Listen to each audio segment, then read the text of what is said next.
My friends, we are gathered here today because our leaders, President Obama and President Castro, made a courageous decision to stop being the prisoners of history and to focus on the opportunities of today and tomorrow.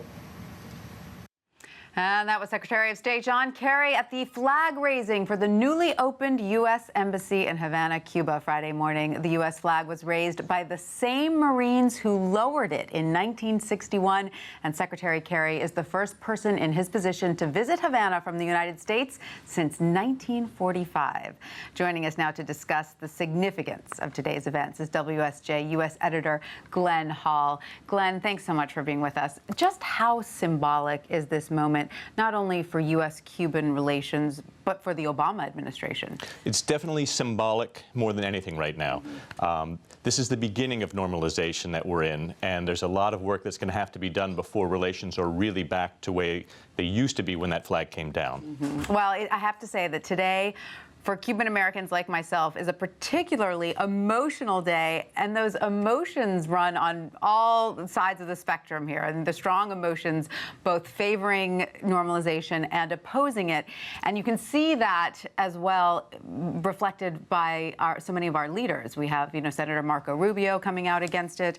We have Congresswoman Ileana Ros-Lehtinen, who tweeted today, "Sad to see the American flag, a symbol of freedom, flying over a nation under a ruthless dictator." So there are still plenty of voices opposing this normalization. Right, and former Florida Governor Jeb Bush, also a presidential candidate, came out speaking against this move. So, it's fraught with the tensions that probably are represented in your own family, yes. With a lot of different feelings about whether it's time and whether it's okay to support the Castro regime after all these years. Absolutely. Well, in my own family, it breaks down by generation. So, and I think that is what's happening in the Cuban American community at large. Recent polls show that a slight majority now support normalization of relations with Cuba. So what is next here? Well, there's a lot of work to be done in Congress now. So the president has gone about as far as he can to reestablish the connection with Cuba at diplomatic levels.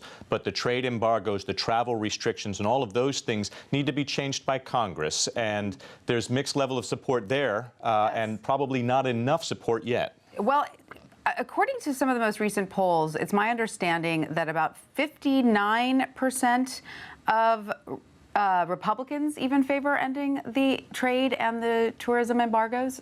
Yeah, so there's a difference between sort of the Republican constituents in those sort of polls and the way members of Congress feel, who have long, drawn a line here, a firm line, that we're not going to support the anti-humanitarian and sort of anti-democratic regime of Cuba, and that we should not capitulate. So what does this mean for Senator Marco Rubio, who is a presidential candidate for 2016? Obviously, he's come out very strongly against normalization.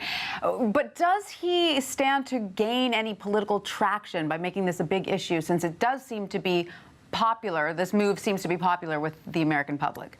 Yeah, I think what we're going to find out, really, and what he'll find out is not going to be clear until the 2016 election actually happens, and we see what voting Cuban Americans will do, and also where the money is in terms of campaign support. I think there's still a large number of people who are those dissidents, those Democratic supporters who fled this regime, who will continue to back folks like Senator Rubio. So it's still a mixed bag, and I think he's standing, on sort of his record and not ready to change at this time. Right. But as far as for the Obama administration, this is seen as a big success.